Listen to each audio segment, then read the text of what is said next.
Coffee sucks. It's not good. I keep drinking. I don't know. Brown death water or whatever. The Americans out there, the Tim Hortons coffee, I don't know. Not very special. Maybe, I don't know if you figured that out already. Yeah, the McDonald's stuff is actually better. I know I'm going to go to Canada jail for saying that, but... Canada jail. Small town Canada is so mad at us right now or whatever. Oh, yeah. Well, that's because we don't drink double doubles or whatever. True. Yeah. Anything is good with sugars and creams or whatever. But anyway.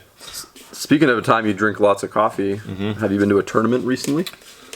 Oh my God, not since a Diptycan. Diptycan. No, that's the only tournament. And sometimes, very rarely, I can carve out a Saturday or something, or Chris and I might go to it one day with our friends if we get some help here at the store or whatever. But this part of the year is tough because the school back to school happened and kids are getting sick and let it off. So, and plus we're old, so you know.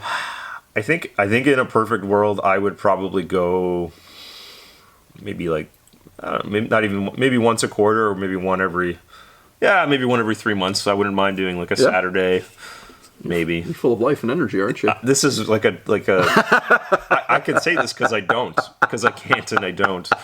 You know what I mean? It's your brain is like, I could, but realistically, other than games in the basement here, Adepticon and sometimes one or two other ones a year, this is what I'll get to participate in, and that's probably just, like I said, just because of the stage of my life or whatever. Maybe in a couple of years I'll play more, but I don't mind. So it is a long day. Let's transition that into what we want to talk about in this video, which is a Patreon question. And we just there was actually a lot of questions, but we're just trying to sum it all up in one kind of bigger topic, which is, are Warhammer or are tournaments in general, are they good for business? Are they positive drivers of business? Yes. Yeah. Angel's question. Yeah. So what's your first initial reaction to that question? See, I love that response because there's a lot in that response, even just not having an immediate yes, but I didn't say or an immediate yes, no. It is a really muddied kind of complicated thing.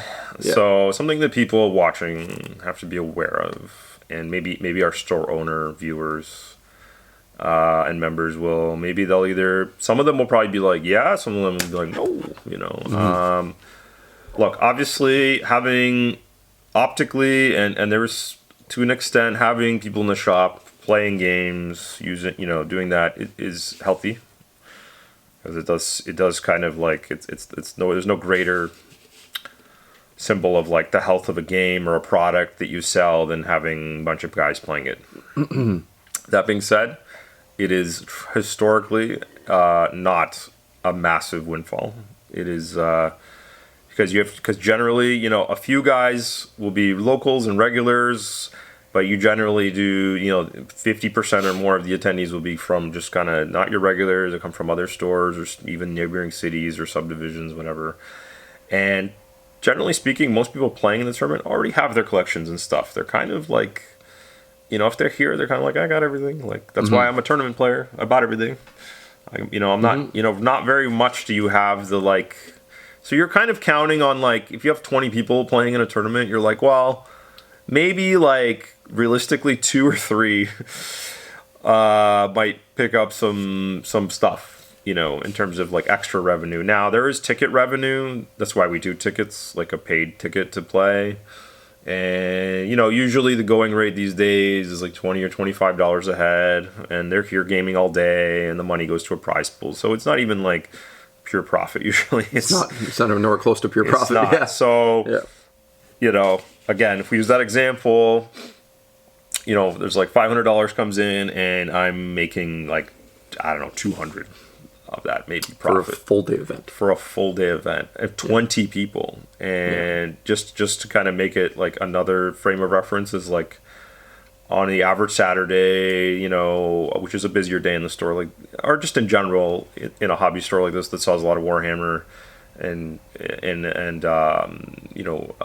you call it, bespoke hobby tools and paints and airbrushes and all that. The average sale is pushing $100 here in Canada. Like it is, it's not a volume game here with us. No, it's not a volume game. It's like bigger ticket, bigger price tags, like transactionally, people come and just buy a bunch. I mean, if you think about that, it makes sense because, like, you're just buying a kit and a couple paints and a brush. You're already well. Anyway, that's just the nature of how this business is structured. It's not about like making 1,000 sales a day. It's like that's like, so it basically translates into me making 2 extra sales that day, which isn't that insane, right? For having 20 people go. For having all these people in the shop, and again, they buy a lot of drinks and snacks, which big deal, right? Like people love to joke about the I don't know if you can say they buy a lot of snacks. Yeah, fair enough. They get a lunch break and they all leave the store.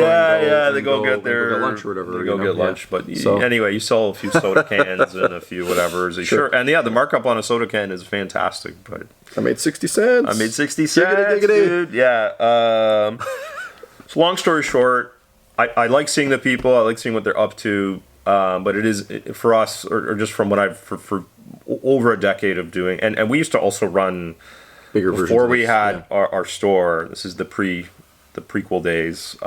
Before Lords of War was a store, it was a tournament, and it was like we would do the thing where we'd rent a space and get 100 people in playing, big 40K or Warhammer Fantasy GT or something, or Horse Heresy GT, and even that at like $100 a head for a full weekend.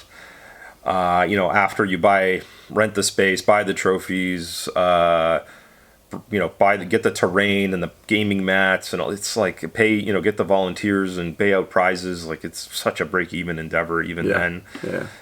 And we would be like, we did it it was another super for the love thing. I remember like several years of barely, not even, it was like at loss, break even. And I think by the 5th year, we made a few bucks, and then we chucked it back into improving the terrain and stuff. So it was never like a thing where you could walk away. And anyone who's run GTs knows this, like, way more than anything. You would not even be able to make. Well, I'm sure there are events out there that do, but like from our experience, you wouldn't even be able to pay everybody minimum wage. No, like that's it was pure volunteer. It's subsidized by the blood of people. Essentially. You had guys help. Plus renting a truck to bring in tables, bins, and oh my god, like it was. And it was all this extra work late night on the tear down, because the venue's like, it's better be back to the way it was before you leave, and all this junk. Yeah, it's so we can we have quite a bit of evidence. People will believe us or not about that, whether or not it's you can actually make money off of running a tournament. That we can make a little bit of money, but maybe not a lot of money. So let's translate. Let's move into the broader topic of then. Does the act of having those tournaments, whether they're at your shop or a different shop or at a neutral venue or whatever, does that generate a lot of sales for the shop or in general for Games Workshop? Yeah. So that was my first part is the actual running. Yeah, like you said, the running of the thing, and the actual thing isn't a huge revenue driver, but I will say that that it doesn't mean that you should have no tournaments, for sure. Tournaments, the existence of them does fill an important role. Any gaming tournaments or game days or cons, they do fill important roles. You should have some. There should be some always going on. It gets people. It gives them a goal to get to. It does drive sales in general across the business or the hobby. I think that's another reason why Games Workshop, they have, for whatever reason, they lean very heavily into keeping the meta balanced, and they have a world championship now again, and all this stuff, and they hold qualifiers and stuff, because it's more of I think it's because it's something digestible by people. You can sit, like, whether it's bat reports or articles to read. It reminds you, this is a thing. People come together and play this game, and all the stuff I buy. I'm not just doing it quietly by myself. And there are, you need to have that as well. You need to show that this is a physical quantity, and that you can, the people do game, and I can meet people gaming, and there are events like it does have a thing. I think for us, we've always been of the mindset that there is you have to kind of balance it, at least as a store or an event space, because it you know it helps, but it's not the be all end all, I guess is what I'm trying to say. There's, If I okay, I'm gonna go on a bit of a ramble here. If I had to build a theoretical model that basically like without and I'd have to obviously look at the numbers and put together some. This is a very hard thing to track because what we're really asking is like do tournament players spend more than the average on their hobby, and or do they also drive a type of behavior that leads other people to spend more on their hobby, right? So I don't have evidence other than my own personal experience of being in this industry about 20 years. Just our own like eyeballs and what I've experienced. I think I'd have to say overall, the answer is probably on average yes, and I'll make the case for it. So I think tournament players probably make up the smallest fraction of people purchasing things. Yes. And you see that, even if you live in a big city, like the amount of people we see going to like, 40K and Age of Sigmar events, it's usually the same guys. It's the same. Plus or minus, 50 or 100 going to local events in the local GT, whatever. Yeah, if you follow events within 100 miles of wherever you are, and if let's say there's like a dozen stores, you'll see, if there's 50 guys, like 30 of them you'll see again and again and again and again. And the other ones, sometimes yes, sometimes no. Like every shop probably has 5 to 10 of their own people that will show up for the tournament. Mm-hmm. Maybe half of those, less than half, are willing. I'd say maybe even like 20% of those are even willing to leave that store to play somewhere else. Yeah. So you have like, for every hobby shop, you probably have a handful of people, and then you've got like a couple from each hobby shop that will go somewhere else. But like when you're even talking about like a 3 million people city like Toronto, you're talking about like maybe a few hundred people. Yeah, it's not many. It's that are playing in regular tournaments, right? Yeah. So, and with the way that like things are structured now, with the way the Games Workshop releases things, I really do think that there's a big onus on that person to stay competitive and to keep up with their armies. There's a big sales driver there now. Not like what it used to be. Mm-hmm. My answer would be very different 15 years ago. My answer would have been, no, they're the worst. Yeah. They're the worst people. In terms of a customer, that's purely it. Not the worst people, the worst customers in terms of people who are going to buy from you. Mm-hmm. Because things never changed. Like there was like a 7-year period where your Wood Elf army could be basically the same. Yeah. What incentive did that person have to make a new purchase? Mm-hmm. They had very little incentive. Now, you've got 1 to 3 years if you're just playing the same army, and often with all the changes in the quarterly meta shift and all this stuff, people are really pushed into making changes to their army, buying new miniatures, starting a new army. I think that those players, whether they like it or not, are along for the ride to some degree. Yeah. And now you could argue like for a shop like us that we tend to sell things more towards our MSRP. I think that because if you're constantly forced to I think it drives a certain psychology where you're probably a bit more of a deal hunter. Oh yeah. I've noticed this is a trend with a lot of people that do just tournaments. Competitive players they can be a bit more with finding. They either make trades or win some prizes or trade things in. They because that's the only way they can keep up. Yeah, that's fair. Or they have massive collections and they are able to pivot, or they have a pod of players and they can share resources. I think there's a secondary group, and this group would be, I think, a harder group to quantify how big or small it is. I don't think it's huge. I think it's probably maybe about the same size, or maybe twice as big or 3 times as big, which still makes up a pretty small amount of the overall picture. Is the people that are paying attention to the tournament scene. Yes. Watch the meta play stuff, watch the battle reports, and they like to watch people online.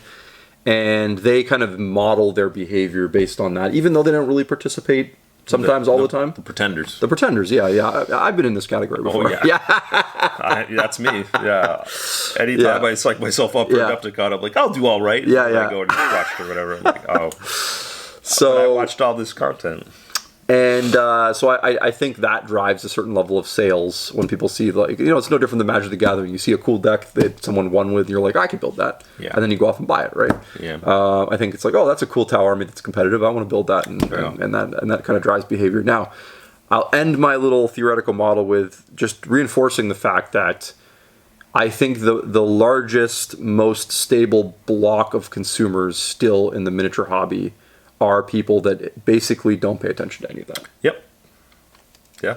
They are, I mean, at least for recent memory, it's again our continued surge of people consuming Space Marines from the video game. None of those people know that even a tournament is a thing or whatever, and they're the anchor this fall. They're coming in and... Now, I think the funny thing about that is if you look at it from Games Workshop's point of view, now, big corporation wants to meta-analyze everything with data-driven things so they can basically push this lever and launch the sales up on this category. Yeah. They actually really now love the tournament stuff because there is more, you could argue they have more control over sales in that category because they can drive things better and easier, and then they can see the data come back towards them. No, I mean, for sure. Which is ironic. I think it's just a really funny because, like, historically and even still, Games Workshop would say we actually want more of the customers that exist in the big category, which is the people that are just happy to buy cool models and they just enjoy what they have, to paint it, to use it in a casual game with their friends. But ironically, those people are actually a lot harder to influence. They are, yeah. Right? Yeah. So it's great that they have all this access to tournament data and be like, Redemptor Dreadnoughts are just in every army list, and you're like, yeah, in every army list of the smallest piece of the pie. Exactly. So why do you care? Yeah. Yeah, and then, I mean, at the very least, they could use that for balancing data, but for sales data, it's kind of irrelevant for sure. But as we remind people countless times, the vast majority of what gets purchased is by people who don't care about, they maybe don't even play.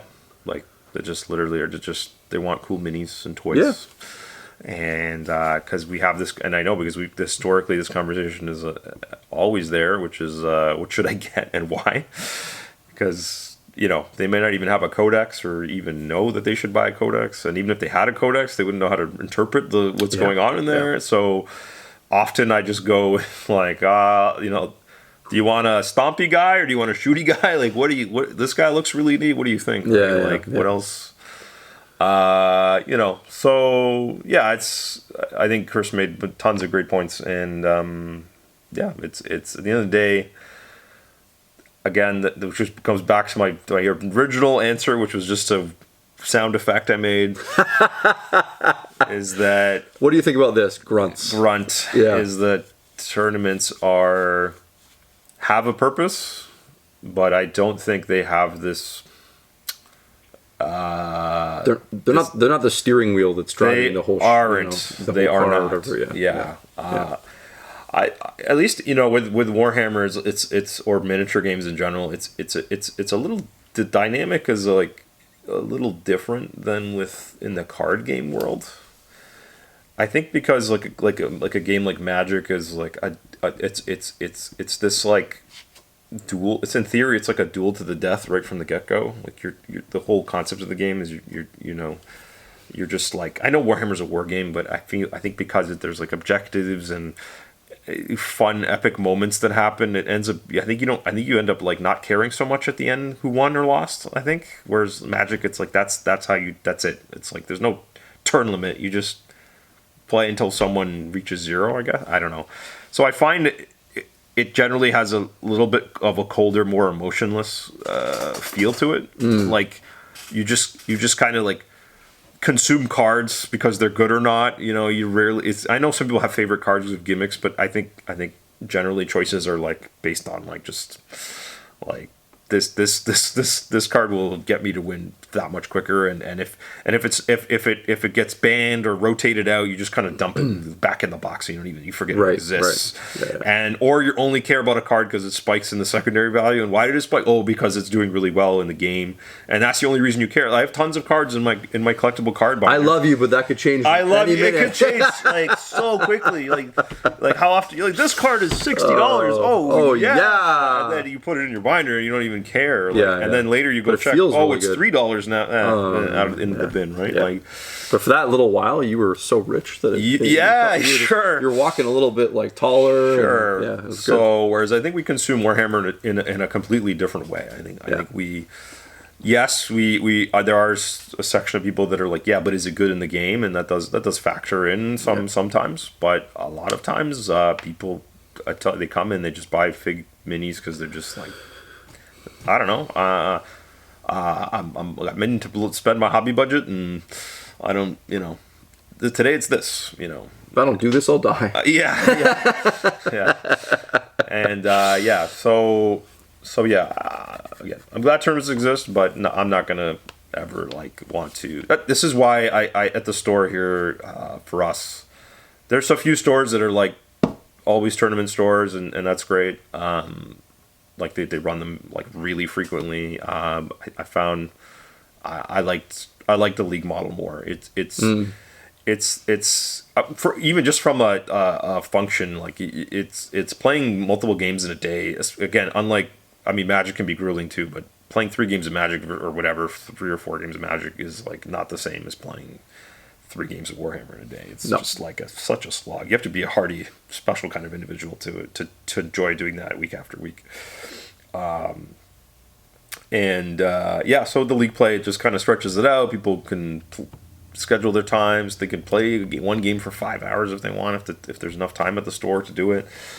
We do flat pricing, and I don't know, people just don't seem to care as much about, there's always a few guys with strong armies, but it's a different, and because it's stretched out, people spend more time in the store, and they're more likely to kind of, I find that's the other problem with the tournament thing, is you're so busy playing all day that then when you do get a chance to breathe, you're too tired to even shop or care.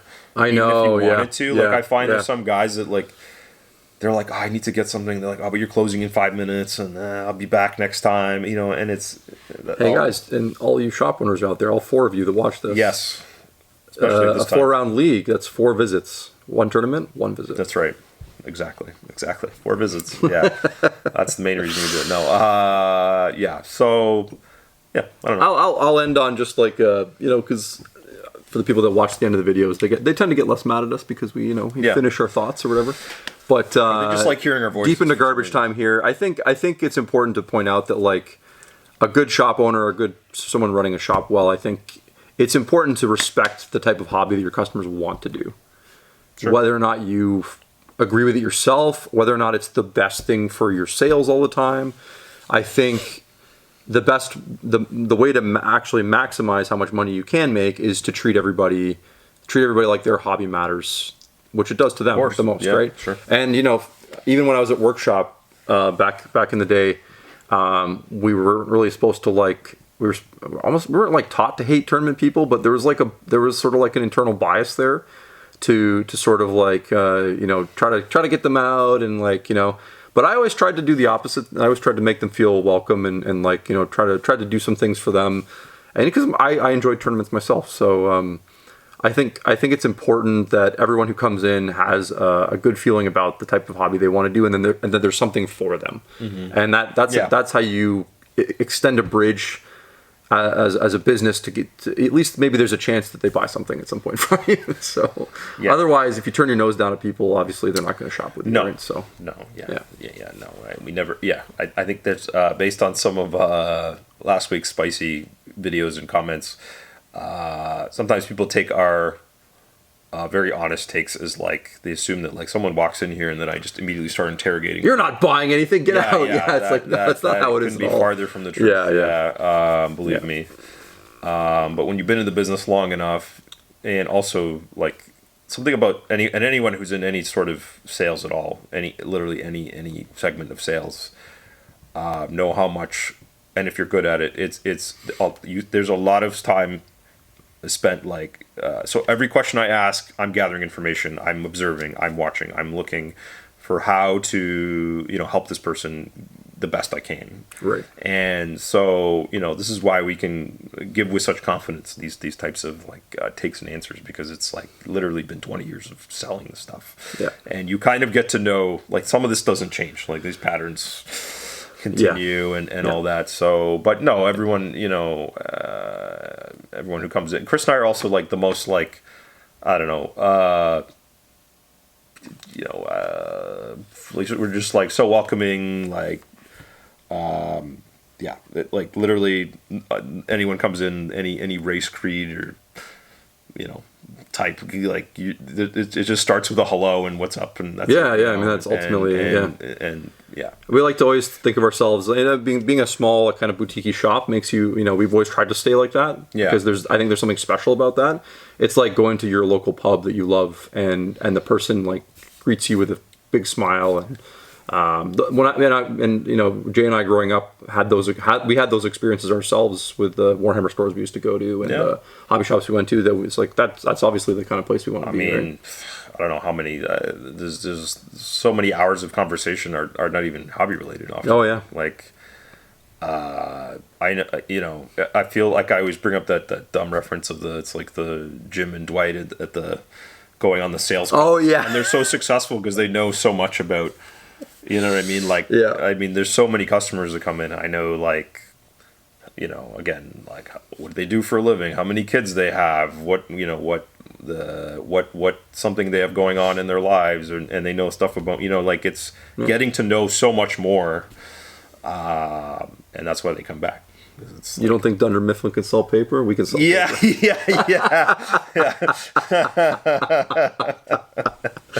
All right, guys. Thanks for watching. Thanks for staying for garbage time. If you really like us and you want to ask us some questions, we're probably going to start doing a question period thing, because we're getting a lot of like random questions that don't really take up a whole video, but would be good to do like an FAQ sort of style thing once in a while.